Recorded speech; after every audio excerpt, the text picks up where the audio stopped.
What's that all about? If they're if they're Christians and they're Right. real Christians, how do you reconcile the fact that Okay. they're Jew haters?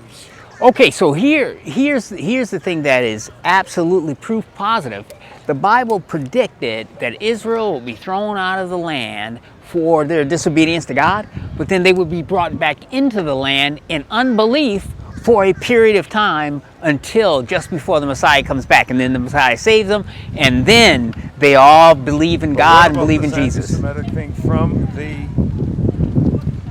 these Jesus lovers? Well, if it's a real Jesus lover, and I had this If it's debate a a real week Jesus- ago, a Roman Catholic guy who's a nice guy, right? Now A you real answered my Jesus question. believer, and you can take a look at our website, the Southeast Gospel Ministries on YouTube. Thanks very much. Clearly, I had a long talk last week with a really nice Catholic guy, and I had to explain to him that the Pope over Rome had a secret agreement with Adolf Hitler to make. And would you agree that most Christians don't know that Jesus was Jewish?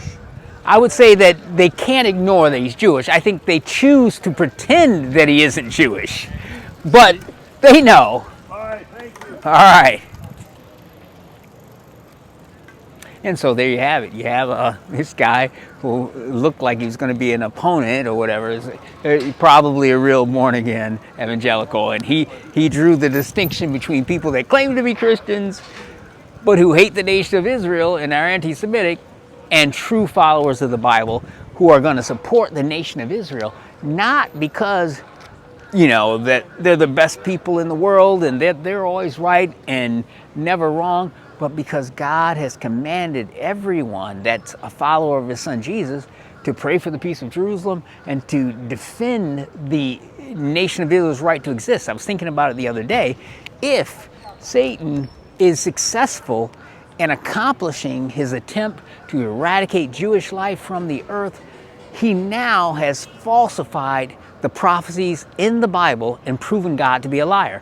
Either God is a liar, or God made a promise to Abram that didn't come true, and even though he tried to make it come true, he fell short. So wouldn't that also mean that God, who looks at one sin as might as well be a billion sins because it separates you from God forever because he's so perfect. So if he throws Satan into the lake of fire for falling short of the mark, which is what sin is, if he falls short of the mark, even in one thing like the preservation of the nation of Israel and the Jewish people, which he promised Abram, his friend, that he would do, then God has to throw himself into the lake of fire. Or at the very least, Satan wins the default and nobody is thrown into the lake of fire, including him. So that is another reason why anti-Semitism has been such a major repetitive theme over the course of the now some 3,500 year history of the existence of the nation of Israel. Satan needs to destroy and eradicate the nation of Israel and all Jewish people from the earth,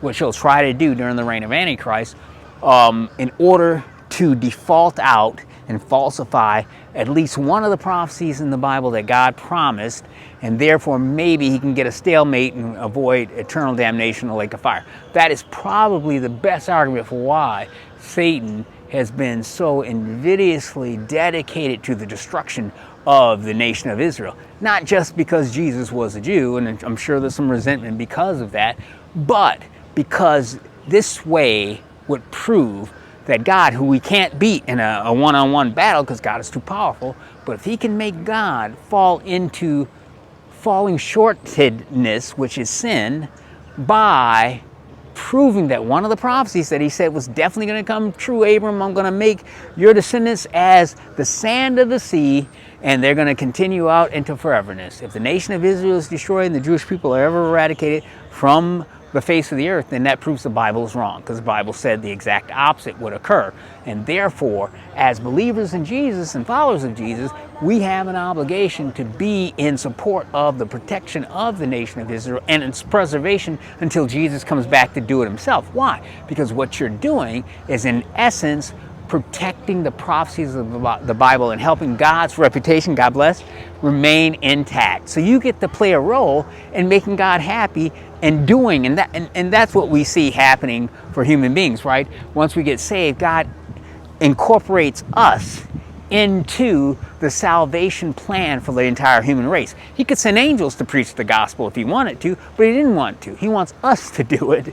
And I was like, but the angels could do it a lot better. They're sin free, or you could, appear as a burning bush or a booming voice from heaven, and people will be more impressed. He doesn't want to do it that way. He wants us, as children that are growing up into maturity, to have leadership positions, which we will have during the millennium when Jesus comes back.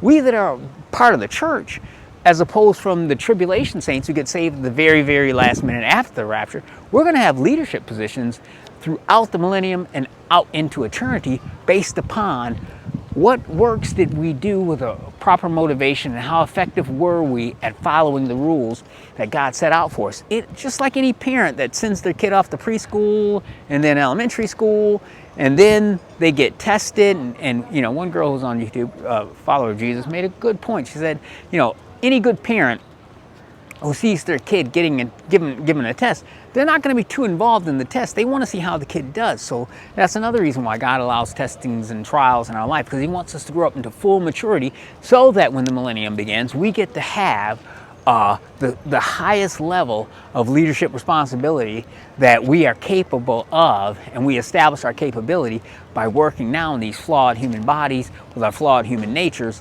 and now by faith and through good works that are motivated by the proper motivation, we get positions in heaven. But again, that is another side. That's why we put up our little sign, Jesus is Israel's best friend, and why we make clear to the people that Jesus and the nation of Israel are inextricably intertwined throughout all of eternity. You can't be a real follower of Jesus and be anti-Semitic. You can't be a real follower of Jesus and want to destroy the nation of Israel. You can't be a real follower of Jesus, I would submit, even though it's controversial to say so, to believe that God replaced the nation of Israel in his eternal plans with the church, because the church accepted Jesus and Israel rejected Jesus? No. If you read Zechariah chapter 12 and 13, you find out that Israel will accept Jesus right before the end of the 70th week of Daniel.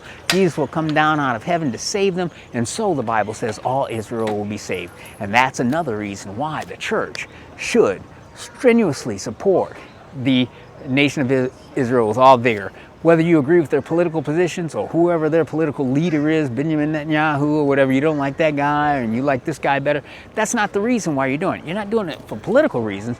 You're doing it for biblical reasons, because God is keeping his promise to Abraham intact, and we can take part in playing a role in all of that. So that's, again, another one of the reasons why Southpeak Gospel Ministries, as well as all biblical born-again Christians, should support the nation of Israel until Jesus comes back to do it himself.